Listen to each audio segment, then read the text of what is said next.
Hello, नमस्कार, आदाब, सत श्री अकाल और अस्सलाम वालेकुम। मैं हूं मोहम्मद अहमद काज़मी, लेकर आया हूं आपका पसंदीदा कार्यक्रम आपके रूबरू।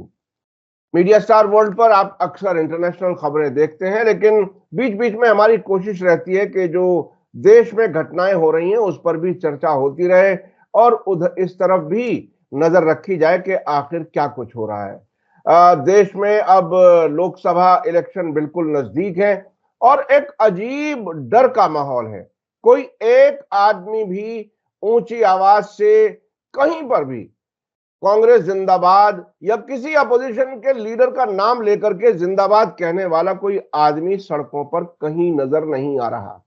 ऐसा चुनाव अब से पहले कभी नहीं देखा गया आजाद भारत में। ऐसे चुनाव की तरफ हम आगे बढ़ रहे हैं। 2 चीफ मिनिस्टर जेल में हैं। इसके अलावा ईडी छांट छांट करके ढूंढ ढूंढ करके ला रही है, या तो सीधे बीजेपी में आओ नहीं तो जेल जाओ। ऐसी हालत है। आज हम जो कुछ हमारे आज खास मेहमान हैं अविनाश काकड़े जी, जो किसान सेवा संघ के अध्यक्ष हैं, नागपुर में रहते हैं, गांधीवादी विचारधारा के लिए जाने जाते हैं, बहुत ही बेबाक अंदाज में अपनी बात रखते हैं। आज जो इलेक्टोरल बॉन्ड की तफसीलात, जो डिटेल्स सुप्रीम कोर्ट के दबाव में स्टेट बैंक ऑफ इंडिया ने आम की हैं, इलेक्शन कमीशन ने पब्लिक के सामने रखी हैं, उसमें बहुत ही अद्भुत किस्म की चीजें नजर आती हैं। क्या अब ईडी की आंख खुलेगी? क्या उन लोगों के खिलाफ जाएगी ईडी जिन्होंने सीधे सीधे मनी लॉन्ड्रिंग का काम किया है? कुछ लोग कहते हैं कि ये एक्सटॉर्शन है। एक्सटॉर्शन अंग्रेजी का लफ्ज है। इसमें जिस तरह से किसी पर दबाव डाल करके पैसा लिया जाता है, पैसा निकाला जाता है, उसे एक्सटॉर्शन कहते हैं। ऐसे सबूत अब सामने आ गए कि भारतीय जनता पार्टी की सरकार ने लोगों पर ईडी के जरिए छापे डलवाए, बॉन्ड लिए और खामोश हो गए, केस दब गए या वो बीजेपी में ज्वाइन कर लिया। क्या ईडी अपनी जिम्मेदारी निभाएगी? क्या ईडी पूरे देश के लिए सेवा करती है या सिर्फ किसी एक पार्टी की सेवा करती है? इस पर हम बात करेंगे। इसके अलावा ईवीएम का मामला भी ठंडा नहीं हो रहा है। इलेक्शन नजदीक आ गए। इलेक्शन कमीशन ईवीएम के साथ ही इलेक्शन करने की तैयारी कर रहा है, लेकिन वो आवाजें अब भी उठ रही हैं। अदालतों में केसेस पेंडिंग है। क्या ऐसी हालत में जब देश के कुछ लोग ही सही ईवीएम पर भरोसा ना करें, उसके बावजूद ईवीएम उन पर थोप दिया जाए, क्या यह संवैधानिक है? इस पर बात करेंगे। इसके अलावा अब जुडिशरी में भी बहुत कुछ हो रहा है। कोई जज इधर जा रहा है, कोई पार्टी में जा रहा है, कोई क्या क्या कुछ हो रहा है। जुडिशरी में भी उथल पुथल है, उस पर बात करेंगे। और एक और खास बात, वो खास बात ये कि बीजेपी ने जिन लोगों को अपना कैंडिडेट बनाया है लोकसभा के लिए, उनमें से कई लोगों ने टिकट वापस कर दिए हैं। आपको हमें सबको मालूम है कि टिकट लेने के लिए करोड़ों रुपए देते हैं कैंडिडेट, पार्टी को देते हैं और फिर इलेक्शन में लगाते हैं। वहां टिकट वापस किए जा रहे हैं। आखिर क्या कुछ डर है? क्या है बीजेपी के नेताओं के अंदर? क्या दिमाग में क्या कुछ चल रहा है? ईडी का सहारा क्यों लिया जा रहा है? ये सारे ऐसे सवाल हैं जिसमें देश में मंथन होना चाहिए। अविनाश काकड़े जी, वेलकम है आपका। मीडिया स्टार वर्ल्ड को आप समय दे देते हैं, उसके लिए बहुत बहुत शुक्रिया। आप है उसके बारे में भी थोड़ा सा अगर आप जी किसके बारे में? सावरकर एक पिक्चर आया है ना अभी। हाँ जी, सावरकर के सिलसिले में एक पिक्चर आया, उस पर भी हम बात करेंगे। मुझे लग रहा था शायद वक्त बचेगा नहीं बचेगा, लेकिन ठीक है, उस पर भी बात करेंगे। अविनाश काकड़े जी, आप बताइए कि ये इलेक्टोरल बॉन्ड, ईडी और उसके बाद के फॉलोअप, अब क्या कुछ होना चाहिए? ईडी को क्या कुछ करना चाहिए इतने सारे सबूत सामने आने के बाद? आप इसे कैसे देख रहे हैं? कुछ उम्मीद है आपको या नहीं? देखो, इलेक्टोरल बॉन्ड के बारे में ये चंदा धंधा और फंदा वाला मामला हो गया है पूरा। इसमें एक सुप्रीम कोर्ट के वकील ने मुझे एक कविता भेजा है। वो बोलते हैं, मुझको अपने बैंक का हिसाब किताब दीजिए। सुप्रीम कोर्ट बोल रहा है बैंक को कि मुझको अपने बैंक का किताब दीजिए, देश के तबाही का हिसाब दीजिए। वो एसपी से बोल रहे हैं सुप्रीम कोर्ट। जी जी जी। मगर उस पे जो ये नारंगी सरकार है, ये नारंगी सरकार ने एक अलग परिभाषा कर दी। ये डिक्शनरी बनाने में लगे हुए हैं। जैसे आपने देखा होगा कि पार्लियामेंट की अलग डिक्शनरी बनी है, वैसे ये नारंगियों ने नागपुर से एक नई डिक्शनरी का ने ऐलान कर दिया है। और वो डिक्शनरी बोल रही है कि हत्या को वध बोलना चाहिए। हत्या को हत्या नहीं, वध बोलो। माफी को स्ट्रेटेजी बोलना है। हनी ट्रैप को देश प्रेम बोलना है। फिरौती को चंदा बोलना है। जुमलों को गारंटी बोलना है। ये डिक्शनरी के नए शब्द है। हमारे होशंगाबाद में जो डिक्शनरी प्रसिद्ध हुई है उसके ये नए शब्द है। क्योंकि मोदी सरकार की गारंटी दूसरों को सोच नहीं बोलने देती, और वो बोलते हैं कि हम झूठ के सिवा और कुछ नहीं बोलेंगे। ये जो सरकार है ये दूसरे को सच नहीं बोलने देगी, बैंक को सच नहीं बोलने देगी, ईडी को सच नहीं बोलने देगी, जुडिशियरी को सच नहीं बोलने देगी, कोई सच नहीं बोले, और ये झूठ के सिवा और कुछ नहीं बोलेंगे। इनका हर एक वाक्य, हर एक भाषण, हर एक बात ये जुमला होती है। तो इन्होंने और एक बताया है कि जुगनुओं को सूरज बोलेंगे। ये इनके जो जुगनू होते हैं, नारंगी जुगनू, उनको ये सूरज बोलेंगे। ये विष को अमृत बोलेंगे, और न्याय के बारे में ये मक्खियों को विश्वगुरु घोषित करेंगे और मच्छरों को अध्यात्म गुरु घोषित करेंगे। ये हालत देश की कर दिया है कि मच्छर तो है, तो मच्छर है तो आध्यात्मिक गुरु, क्योंकि वो गुनगुनाते रहते, भुनभुनाते रहते और आपका दिमाग खराब करते हैं। और जो मक्खियां है जो चारों तरफ मंडराते रहती है अपने विषाणु जीवाणु लेकर, उसको आपको विश्वगुरु कहना है। ये इनकी हालत है। अब ये हालत में मैं ईडी से पूछना चाहता हूं कि आपको सबूत चाहिए थे। सबूत के लिए आपने 700 रेड मारा। 700 रेड में 100 करोड़ रुपए का एक पैसे का ट्रेस आपको नहीं मिला। आपने 12 लोगों पर केस दर्ज किया। मैं 12 लोगों के नाम भी बताना चाहता हूं आपको कि एक पहला नाम है आपका कम्युनिकेशन विंग का मुखिया विजय नायर, साउथ ग्रुप के सदस्य राघव मंगुटा रेड्डी। अब मुझे ये बताओ, ये राघव मंगुटा रेड्डी को टिकट भी दे दिया बीजेपी ने। इसको पहले जेल में डाला, जेल में पकड़ा, इनके ग्रुप से 55 करोड़ रुपए बॉन्ड ले लिया और इनको ग्रुप में इसमें टिकट दे दिया। साउथ ग्रुप के ही अभिषेक बोनपल्ली, अकाली दल के एमएलए के गौतम मल्होत्रा के पुत्र, इंडो स्पिरिट के मालिक समीर महेंद्रू, वड्डी रिटेल के मालिक अमित अरोरा, अरविंदो ग्रुप के मालिक पी शरद रेड्डी। ये फेमस नाम है, बहुत फेमस नाम है। इन्होंने भी कितने करोड़ रुपए दिया और किस तरीके से ये छूटे, और ये सारे विटनेस है। अब ये सरकारी विटनेस बन गए, जिनको ईडी ने पकड़ा और इनके विटनेस बन गए। और विटनेस बन गए तो ठीक है, यहाँ तक ठीक है, टिकट भी दे दिया इस ग्रुप के एक डायरेक्टर को, टिकट भी दे दिया। उसके बाद में कविता रेड्डी के सीए जो है बुच्ची बाबू, विनय बाबू रिकॉर्ड इंडिया के मुखिया, चैरिटेक प्रोडक्शन डायरेक्टर, रेस्टोरेंट के मालिक दिनेश अरोरा और उद्योगपति अरुण पिल्लई। और ये सबके उद्योग बहुत बाउंस हुए। ये सब पे रेट डाला, उसके बाद में चंदा लिया, पैसे लिया, इलेक्ट्रोल बॉन्ड के माध्यम से पैसे लिया। ये मुफ्ता किया आम आदमी पार्टी वाला। सीए बोलते खुद को, बोलता है इंडियन फाइनेंशियल सर्विस में मैंने पढ़ाई लिखाई किया हूँ और मैंने नौकरी छोड़ के, अरे वो चौथी क्लास तुमको ये कर दिया, बाईपास कर दिया। चौथी क्लास केजरीवाल को, पढ़े लिखे केजरीवाल को जो है चौथी पास राजा ने जो है वो गिरा दिया, यानी आप ये कहना चाह रहे हैं। चौथी पास कितना तेज निकला कि उन्होंने ट्रेस भी लिया, ट्रेस भी है उनके पास में, और वो ट्रेस के माध्यम से कुछ नहीं हो सकता अभी इनका, क्योंकि वो चंदा था। और इन्होंने जो लिया इसका ट्रेस भी नहीं मिला और जेल में बैठ गए। अरे भाई, चौथी पास राजा के पास अपनी पूरी फौज है, ईडी है, सब कुछ है। वो बेचारा केजरीवाल क्या करे जिसके पास आधा अधूरा स्टेट है और रोजाना गर्दन पकड़ लेता है लेफ्टिनेंट गवर्नर, कोई काम नहीं करने देता, तो वो क्या करे जब उसके पास अगर। तो पूछ रहा हूँ कि अब जो ट्रेस एक पैसे का मनी ट्रेस ढूंढ रहे थे, वो मनी ट्रेस तो अब साक्ष्य के समेत आपको दे दिया है, स्टेट बैंक ऑफ इंडिया ने दे दिया। उसके सारे सबूत आपके इसके चुनाव आयोग के वेबसाइट पर है। अब आपको नड्डा को पकड़ना पड़ेगा, शाह जी को पकड़ना पड़ेगा, मोदी जी को पकड़ना पड़ेगा, क्योंकि इनको मिला ना पैसा। और कौन से काम के बाद मिला, कौन से काम के इसमें मिला, किस सिलसिले में मिला, कि अरविंद फर्मा ने क्यों पैसा दिया, 700 रेड के बाद क्या हुआ, राजनीतिक कौन सी पार्टियों ने अपने यहाँ आए हुए 21 मार्च को 22 को इन्होंने पब्लिश किया, मगर इसकी 21 को भी AIDMK, GD, MJP, आम आदमी party, NCP, Sapa, MK, MP ये सारी पार्टियों ने अपने घोषित कर दिए थे कि हमको, क्योंकि सबको आशंका थी कि ये सोर्स नहीं बताएंगे, मगर सुप्रीम कोर्ट ने गला पकड़ा तो उनको सोर्स बताना पड़ा, वरना इन्होंने तो बता ही दिया था पहले। तो CPI, CPM, Indian forward block और CPI ML इन्होंने बॉन्ड से पैसा नहीं लिया।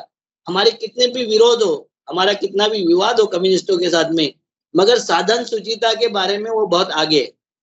ये आपको ये बात को हमको बोलना पड़ेगा, मानना पड़ेगा। और नितिन गडकरी जी हमारे बोल रहे हैं कि बॉन्ड तो वही लेगा ना जो ठेकेदार है, उद्योगपति है, सरकार से धंधा करता है, वही बॉन्ड लेगा। मतलब एक तो आप रिश्वत लोगे वो भी ऑफिशियल, करप्शन का पैसा लोगे वो भी ऑफिशियल, रिश्वत और करप्शन, बख्शीश लोगे वो भी ऑफिशियल। मतलब शुक्राना, नजराना और जबराना, करप्शन 3 तरीके से होता है, तीनों तरीकों के इन्होंने ऑफिशियल बनवा दिया। तो ईडी क्या करेगा? अब ईडी को कार्रवाई करनी चाहिए। अच्छा, इसमें एक सवाल बिल्कुल सीधा है। इनको सरकार में पब्लिक ने बिठाया, अगर ये लोकतंत्र में जनता की सरकार होती है, for the people, by the people, of the people कहा जाता है। अब ये जो पैसा इतना सामने आया है, ये भी तो जनता का ही पैसा है। ये जनता के पैसे बीजेपी के हेडक्वार्टर कैसे बना सकते हैं, बीजेपी के जगह जगह ऑफिस कैसे खोल सकते हैं, MLA और MP खरीदने के लिए पैसा कैसे खर्च कर सकते हैं? ये पैसा तो हमारा, आपका, जनता का है ना। सर एक बात आपको बता देता हूँ कि ये जो कंपनियां होती है ये टैक्स चोरी से होती है। टैक्स चोरी मतलब जो जनता के अच्छे भलाई के लिए पैसा मिलना चाहिए उसने टैक्स चोरी किया, मतलब जनता का पैसा चुराया है। इसमें 3 पार्टियां है, एक पार्टी है पॉलिटिकल मास्टर्स, दूसरी पार्टी है कंपनियां और तीसरी पार्टी है इसमें पब्लिक। तो जितना पैसा टैक्स के माध्यम से सरकार को जाना चाहिए, वो कंपनियां जो चोरी करती है, उसमें जो करप्शन करती है, कंस्ट्रक्शन वर्क हो या बांध का वर्क हो, किसी में भी करप्शन करती है, उनको पकड़ के उनसे पैसे वसूलने का काम करना चाहिए। तो सारा जनता के जेब से ये पैसा जाता है और इसमें कमीशन के तौर पे सरकार लेती है। तो कंपनियों के फैसिलिटर करके इस वक्त सरकार एक काम कर रही है, दलाल करके काम कर रही है। जनता के पैसे हम आपको लूट के देते हैं, उसमें से हमारा हिस्सा कितना, तो हिस्सेदारी के लिए ये सब काम चल रहे हैं। क्योंकि उत्तराखंड के सुरंग का काम करने वाली नवयुग इंजीनियरिंग कंपनी, जिसके अभी लेबर फंस गए थे 40-41, वो निकालने वाला का तो घर गिराया अलग बात है, मगर 19 और 22 के बीच में 55 करोड़ रुपए के बॉन्ड उस कंपनी ने भी लिया है। उनका काम उसको मिला था, उसको कितना एक्सपीरियंस था, क्या था, उसके ऊपर कोई मामला नहीं है। और अरे भाई, जो देखिए आप उसकी जगह बैठ करके सोचिए, जो घर में बैठा हो, कारोबार ना चल रहा हो और उसका कारोबार चलाने के लिए सरकार जो है वो पूरा जैक लगा दे, सब कुछ उसको दे दे, तो उस पे एहसान किया ना, तो वो उसके एहसान का बदला ये बॉन्ड की शक्ल में दे देता है। अब वो तो कारोबारी तो उस तरह से सोचता है कि यही तो मेरी कमाई करा रहे हैं, इसी में से कुछ पैसा दे दें तो क्या परेशानी है। तो वो सुना था ऐसी मेगा इंफ्रास्ट्रक्चर कंपनी अभी काम लेके और उसको L&T कंपनी को ये कर रही है, काम ट्रांसफर कर रही है। मतलब कितना बड़ा रसूख हो गया। ये दूसरा मेरे हिसाब से ये दूसरे तरीके का फ्रॉड है, जो उसके लिए अडानी के लिए किया वो एक तरीके का फ्रॉड था, ये दूसरे तरीके का फ्रॉड है। आप मुझे बताइए कि एक को आपने जेल में डाला और उसके बाद में ईडी ने उसको छोड़ दिया क्योंकि उसने बॉन्ड खरीद लिया और उसको अभी टिकट भी दे दिया MP का। और यही बात करेंगे कि हम करप्शन को, ये क्या बोलेंगे उसको, कि हम सहते नहीं है। करप्शन वाला मेरी आंख के सामने टिकता नहीं है, जल जाता है, मेरे पास नहीं आता करप्शन करने वाला। ये क्या है भैया? अरे सब ये अगर बीजेपी वालों से पूछे तो वो ये कह देंगे कि सब हम बुराई से नफरत करते हैं, इंसान से, बुरे इंसान से नफरत नहीं करते। वो अगर ठीक हो जाए तो आ जाए हमारे साथ। तो यही मैं बोल रहा हूँ कि मैंने जो आपको पहले व्याख्या बताया था कि इन्होंने माफी को स्ट्रेटेजी बना दिया है, उन्होंने हत्या को वध बना दिया है, भिकार चोर जो होते हैं उनको विश्वगुरु बना दिया है, हनी ट्रैप को देश प्रेम बना दिया है और फिरौती को चंदा बना दिया है। जी जी जी, तो ये है, देखिए ये है सरकार का हाल, और सरकार में बैठे हुए लोग देश का इस तरह से यानी बड़ा नुकसान कर रहे हैं, जिनसे ये उम्मीद की जाती है कि वो देश को अच्छे से चलाएंगे, लोगों की भलाई सोचेंगे, लेकिन वहां ऐसा कुछ नजर नहीं आ रहा है। अब मैं चलता हूं ईवीएम की तरफ। ईवीएम में क्या कुछ हो रहा है? ईवीएम सुप्रीम कोर्ट में और उसके सामने भी इतने प्रोटेस्ट हुए, बाकायदा डिस्प्ले किया गया कि कहां कहां फ्रॉड होता है इसमें, लेकिन क्या हो गया? सुप्रीम कोर्ट, अच्छा सुप्रीम कोर्ट में किसी किसी फैसले में तो लगता है कि मामला अब सुधार की तरफ जा रहा है, लेकिन कुछ फैसलों में ऐसा लगता है कि वो उसके साथ, सरकार के साथ बह गए। आप इसे कैसे देख रहे हैं? नहीं, बिल्कुल सही है। आपके जो आरोप है, शंका है, दोनों सही है। कभी कभी सुप्रीम कोर्ट लगता है कि जैसे ये इसमें लगा है एसबीआई के इसमें, इलेक्टोरल बॉन्ड में। हाँ। मगर दूसरा ये सोर्स कोड जब मांगा, एडवोकेट सुनील आहिया है करके है, इन्होंने ईवीएम हैकिंग का प्रोसीजर बताया और उन्होंने बोला कि इसका सोर्स कोड पब्लिक करना चाहिए, इसको देना चाहिए, क्योंकि सोर्स कोड अगर किसी के पास में है तो वो कहते हैं कि ब्लूटूथ से भी 15 मीटर के दायरे में अगर ब्लूटूथ है तो ईवीएम मशीन हैक हो सकती है। ये मेरे लिए नई जानकारी। मैंने जब इसको पढ़ा तो मैं बोला अगर ये हो सकता है, क्योंकि उस वक्त उसमें बैटरी होती है और जिसमें बैटरी है उसको हैक किया जा सकता है, क्योंकि वो इस वक्त लाइव है, लाइव मशीन को हैक किया जा सकता है, ऐसा उनका कहना था। तो इसका जो सोर्स कोड अगर इसको पता है, जिस आदमी को, जिसके पास में ब्लूटूथ से ऑपरेट करना है, उसको अगर सोर्स कोड पता है तो सोर्स कोड से, जैसा अभी बॉन्ड का एक कोड था, पैसा कहां से आया और किसको दिया ये पता चला, वैसा ये सोर्स कोड से पता चलता है। और ये सोर्स कोड डालने वाली कंपनी जो है, एक कमेटी बनाया था, आपको याद होगा कि सेंट्रल गवर्नमेंट ने एक कमेटी बनाया था, जो कमेटी इसका डैमेज ना हो, उसको मैंने ये कुछ मिसमैनेज ना हो, इसलिए एक कमेटी बनाया था कि इसका रिपोर्ट देंगी। वो कमेटी कौन सी है जो रिपोर्ट देगी? जो कमेटी के डायरेक्टर ईवीएम बनाने वाले कंपनी के भी डायरेक्टर है। मतलब चोर को बता दिया है कि तू खजाने की रक्षा कर। तो ये जो, और उसका सीधा ताल्लुक, सीधा रिश्ता बीजेपी से और सरकार से है। जी बिल्कुल, वो जो डायरेक्टर है, और उन्होंने सुप्रीम कोर्ट को बताया कि सोर्स कोड देने से ये हो जाएगा, जैसा उन्होंने ईडी के बारे में और ये इसके बॉन्ड के बारे में बताया था। उन्होंने तो गारंटी दी थी ये सीक्रेट है, सीक्रेट फंडिंग है।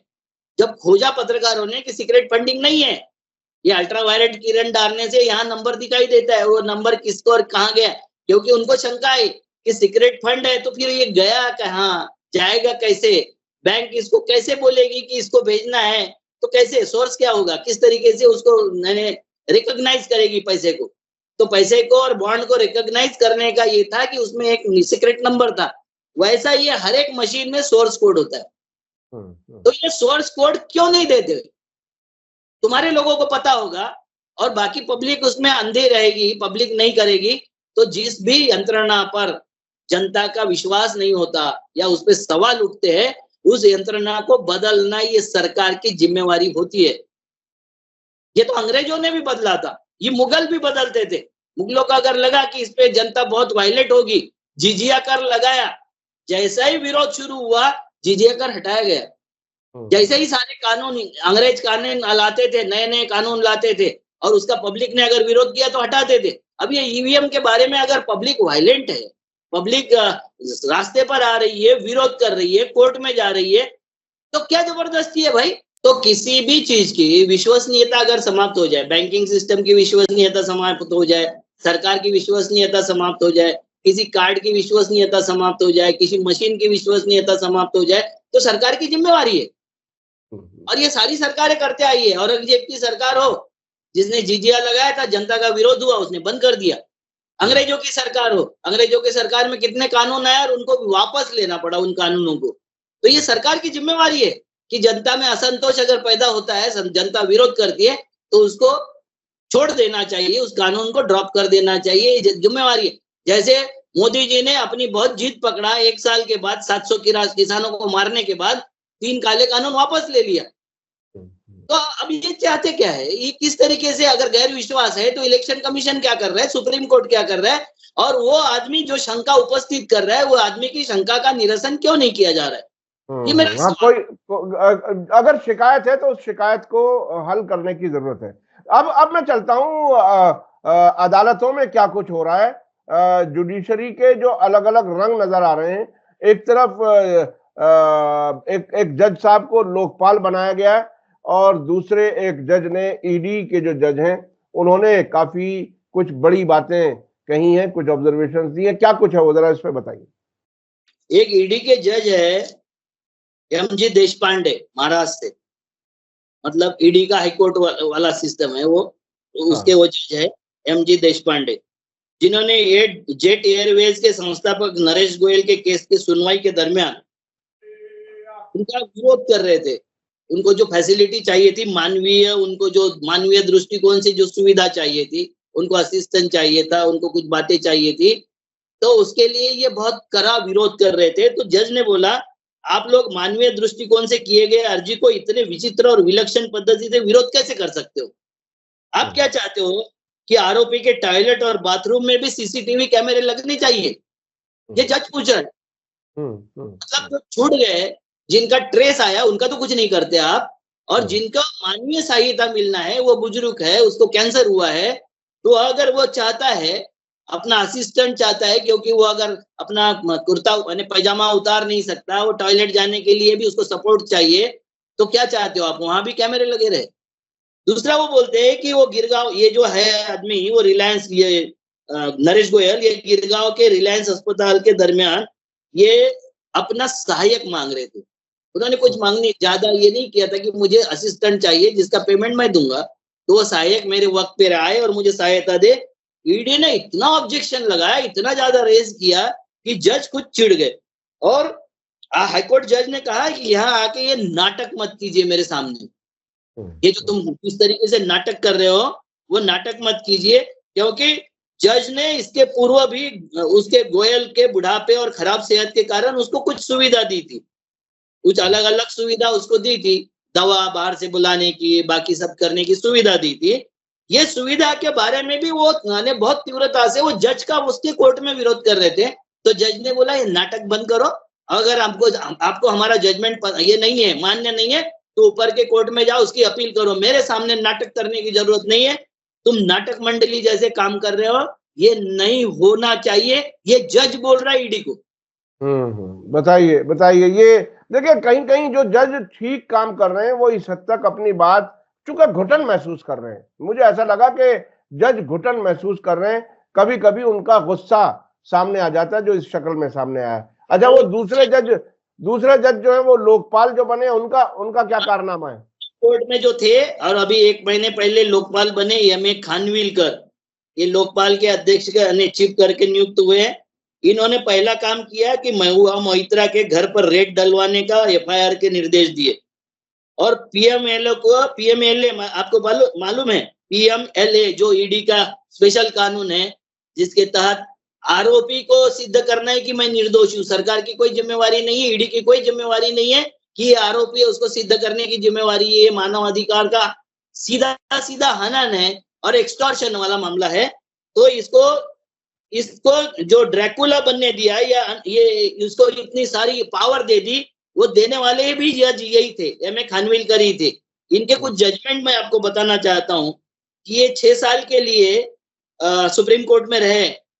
सीबीआई के जो अभी आपको बताया, महुआ मोइत्रा के ऊपर सीबीआई के जो लोकपाल के जो निर्देश के अनुसार एफआईआर किया, ये इनकी मेहरबानी थी।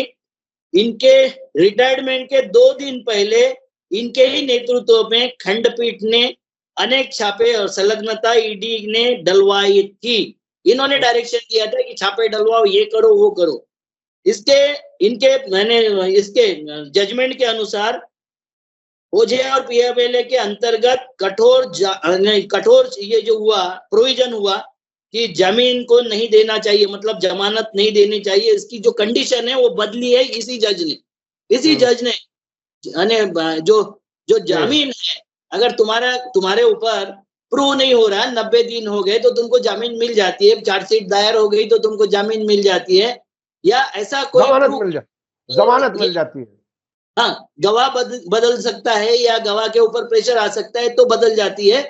मगर इन्होंने ये सब बदल दिया था, ये रिटायरमेंट के 2 दिन पहले।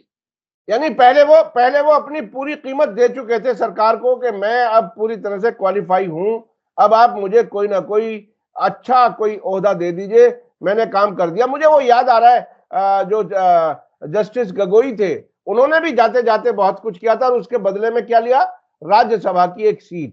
इस हद तक यानी चीफ जस्टिस ऑफ इंडिया का स्टेटस जो होता है वो राष्ट्रपति के तकरीबन बराबर होता है।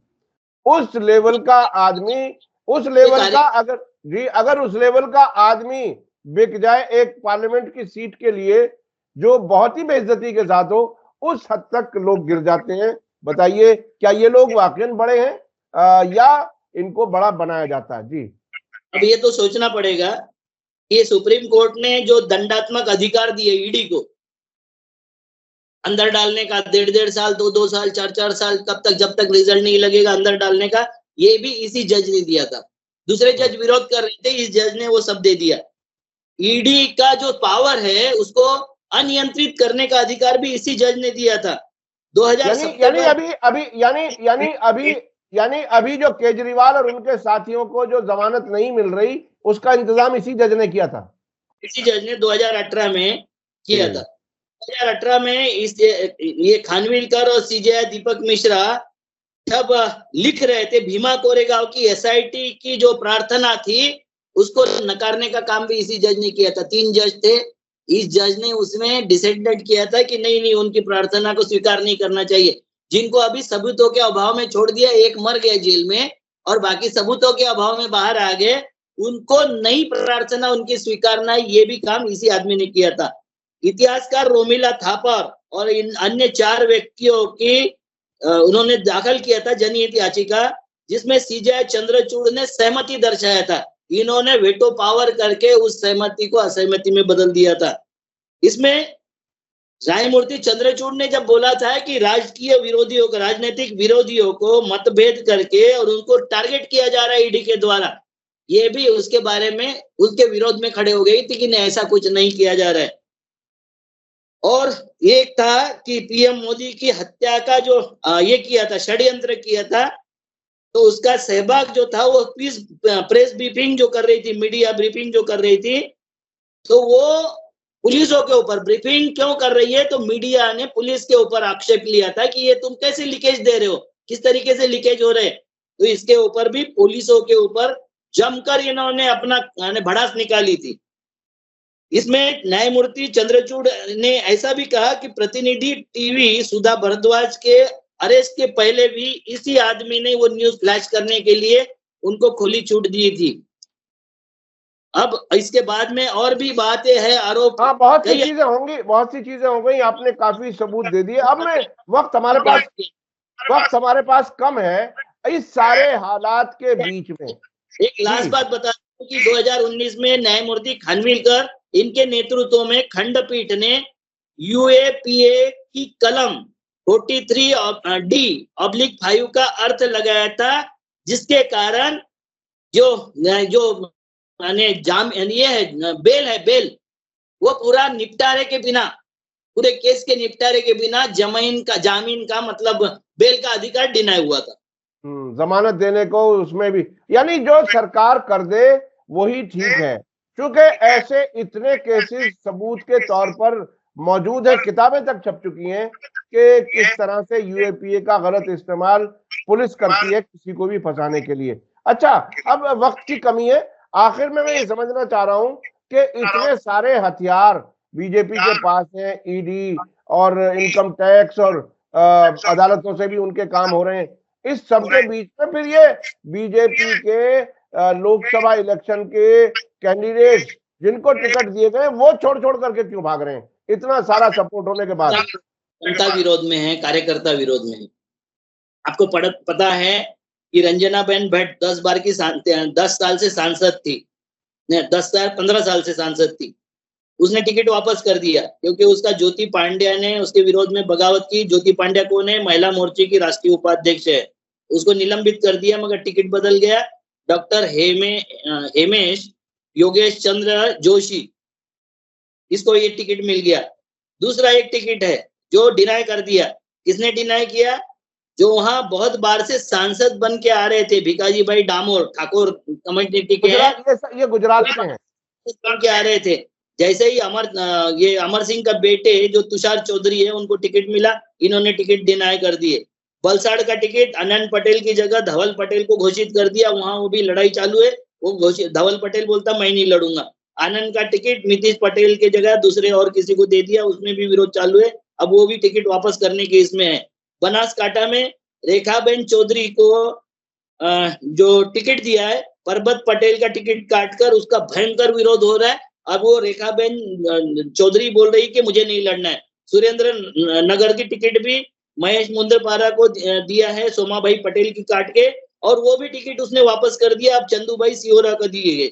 ये भरूच वाला मामला जो है, ये तो और विचित्र है। वहां चैतर वसावा करके है, जिसके विरोध में 6 बार के एक सांसद को मनसुख वसावा को टिकट दिया था, उसने बोला मैं नहीं लड़ना चाहता हूँ। दूसरा, जनरल वीके सिंह ने टिकट डिनाई कर दिया, मेनका गांधी ने टिकट डिनाई कर दिया। इसके बाद में जेपी पटेल मांडू बीजेपी के विधायक है झारखंड के, उसने उसका बीजेपी छोड़ के कांग्रेस में आ गया और वो हजारीबाग से कांग्रेस के तरफ से लड़ेगा। ये राजीव पालीवाल, निशिकांत दुबे, ये उसका निशिकांत दुबे का तुरंत विरोध कर रहे हैं बहुत तरीके इसमें। और रणधीर सिंह एमएलए है गोंडा से, वो जो उसमें आते हैं देवघर की कॉन्स्टिट्यूंसी के एमएलए हैं, उन्होंने भी बोल दिया है कि इसको अगर टिकट दिया तो मैं विरोध करूंगा फ्रंट पे आके। सुरेंद्र सिंह बैरवा बलिया उत्तर प्रदेश, यहाँ के मंत्री थे सुरेंद्र सिंह बैरवा बीजेपी के, ये बोलते विजेंद्र सिंह मस्त की टिकट आपने घोषित की है, उसको हरवा के भेजूंगा, ये कैसा जीतता है मैं देखूंगा। मनोज सिन्हा के बेटे को टिकट देना चाहते हैं। मनोज सिन्हा अभी यादी जो रुकी हुई है उत्तर प्रदेश की, उसी कारण रुकी हुई है, तो इसके बेटे का टिकट का भी वहां के सारे बीजेपी विरोध कर रही है। प्रयागराज का टिकट रीता बहुगुणा जोशी का काट के और किसी को देना चाहते हैं, वही कुछ नहीं है। मगर अलग बात, आपको एक बताता हूँ, सुनील शर्मा नाम का एक जयपुर डायलॉग जो जिंदगी भर पानी पी पी के राहुल गांधी और कांग्रेस को गाली दे रहा था, उसको जयपुर का टिकट किसने दिया? रोहन गुप्ता ने टिकट वापस किया कांग्रेस का। ये रोहन गुप्ता भी बीजेपी का, अहमदाबाद पूर्व से टिकट दिया था रोहन गुप्ता को, ये भी बीजेपी के दलाल जैसा काम कर रहा था। ये फैसिलिटर था, मतलब वो बिचौलिया जो होता है ना, दलाल, वो था। इसको टिकट किसने दिया? और दूसरी बात, कर्नाटक के कांग्रेस में 28 में से 12 टिकटें किसी नेता पुत्री को या रिश्तेदार को दिया गया है। तो लड़ने वाले भी इस तरीके से लड़ रहे, विरोध करने वाले भी इसी तरीके से लड़ रहे। ये चल क्या रहा देश में? राजनीति किस दिशा में जा रही है? अच्छा, मुझे तो ऐसा लगता है, देखिए हमने भी इतने लंबे अरसे से पत्रकारिता की है, अपने सीनियर से भी बहुत कुछ सीखा है। आमतौर पर पॉलिटिशियंस जो इलेक्शन लड़ते हैं करोड़ों रुपया खर्च करके, उसके बाद उसमें वापस करप्शन से ही वो वापस जाहिर लेना चाहते हैं। अब तो मोदी जी के राज में मंत्रियों के भी यहाँ से फाइलें फाइनल होती है प्राइम मिनिस्टर के यहाँ, तो जहां फाइलें फाइनल की जाती हैं, पैसा तो वहीं पहुंचेगा ना। तो वो करप्शन का रास्ता भी अपने लोगों के लिए भी शायद उन्होंने रोक दिया, तो इलेक्शन लड़ने में दिलचस्पी शायद लोगों की कुछ कमी हो या हारने का डर हो, ये भी तो हो सकता है। आपको क्या लगता है? राजनीति करने वाले लोग थे, इन्होंने करप्शन फ्री अगर कर दिया होता ना चुनाव, तो हम नाम लेते मोदी जी का। ये सारा नहीं करप्शन नहीं, मैं ये कह रहा हूँ करप्शन का केंद्रीयकरण, सेंट्रलाइजेशन हो गया, सबके हाथ में नहीं रहा, ऐसा लग रहा है मुझे। और करप्शन को प्रमोट कौन कर रहा है? तो इलेक्शन कमीशन कर रहा है, सरकारें भी कर रही है और इलेक्शन कमीशन भी कर रहा है। आजकल जनता के नेता नहीं आते वहां जीत के, ये नहीं पूछा जाता कि तूने कितने आंदोलन किए, किस तरीके से संघर्ष किया, कितने साल से राजनीति में काम कर रहा है, ये नहीं पूछते। जो टिकट देते वक्त पूछते कि तेरे पास पैसे कितने हैं, तू पार्टी को डोनेशन कितना दे सकता है और इलेक्शन में खर्चा कितना कर सकता है। तो इलेक्शन में ज्यादा से ज्यादा खर्चा कौन करेगा? जो ज्यादा से ज्यादा कमाएगा। तो करप्शन की नींव हमारी इलेक्शन प्रोसेस में है। इलेक्शन प्रोसेस को जब तक नहीं बदलते, ये बेईमानी है करप्शन का। जी बिल्कुल ऐसा बेईमानी कर रहे हैं हम। ऐसा ही है कि करप्शन वहीं से शुरू हो जाता है जहां इलेक्शन के टिकट का सिलसिला शुरू होता है। इलेक्शन जीतने के लिए जो पैसा लगता है, टिकट खरीदने के लिए पैसा लगता है। अच्छा, हमारे पास वक्त तकरीबन खत्म हो चुका है, सावरकर वाली पिक्चर का मामला क्या है, वो जरा थोड़ा सा बता दीजिए ब्रीफ में। फिर सावरकर वाली पिक्चर आई है, सावरकर से मुझे कोई दिक्कत नहीं है, मुझे कोई दिक्कत नहीं है, मगर जेल में जाने के पहले के सावरकर से दिक्कत नहीं है। जेल से छूटने के लिए उन्होंने जितना किया है उससे दिक्कत है, जो कुछ किया है। और जेल से छूटने के बाद उन्होंने जिस तरीके से अंग्रेजों की मदद किया उससे है। तो उनके कुछ सवाल है कि सच है, सावरकर हो, अंबेडकर हो, सुभाष हो या जेपी अन्ना, स्पेस सबके लिए होना चाहिए और जैसी मर्जी उनकी पूजा करनी चाहिए, आराधना करनी चाहिए। देश के सारे नेता हमारे लिए माननीय है, सम्माननीय है, सबके उनके अनुयायी ये करना चाहिए। मगर सावरकर के साथ कुछ गंभीर दिक्कतें हैं। इतिहास गवाह है कि गांधी ने कभी सावरकर को मारने की कोशिश नहीं की, गांधी ने कभी उनको छोटा बनाने की कोशिश नहीं की। जब गांधी बैरिस्टर होके अफ्रीका के नेता हो गए थे, उस वक्त सावरकर 3 साल के थे और ये बोलते हैं कि वो आके इसको परिचय दिया है कि मैं mister Savarkar, I am M K Gandhi.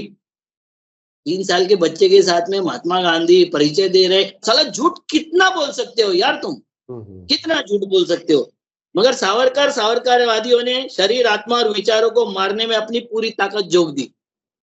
ये ताकत बरोटा की नाल से निकली हो, ट्रोल्स की जुबानी से हो या सत्ता की बंदूक से निकली हो, हर वक्त गांधी के सीने में पेवस्त होने को बेकरार है। ये सावरकरवादी लोग हैं। ये गांधी को बरोटा से मार दिया होगा, मगर आज ट्रोल के माध्यम से और बाकी माध्यमों से जो कर रहे हैं वो यही काम कर रहे हैं। जी हाँ, गांधी की छाया में नेहरू पलते थे, सरदार पलते थे, अंबेडकर, सुभाष, मौलाना सभी पलते थे, जिन्ना भी पलते थे। उसी वृक्ष के नीचे जिन्ना भी और सावरकर भी किया लगाए हुए थे। और गांधी ने कभी किसी को दुत्कारा नहीं, किसी को ये नहीं बोला।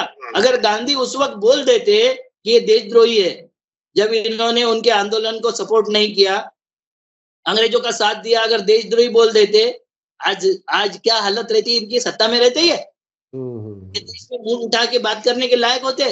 मगर गांधी ने नहीं बोला, उनसे गले लगाते रहे, बात करते रहे और उनको स्पेस भी देते रहे। आपने देखा होगा कि जवाहरलाल नेहरू ने गले लगाकर अटल बिहारी वाजपेयी को बोला था कि तुम भविष्य में प्रधानमंत्री बनोगे, बहुत अच्छा बोलते हो। क्या मोदी जी किसी को बोल सकते हैं?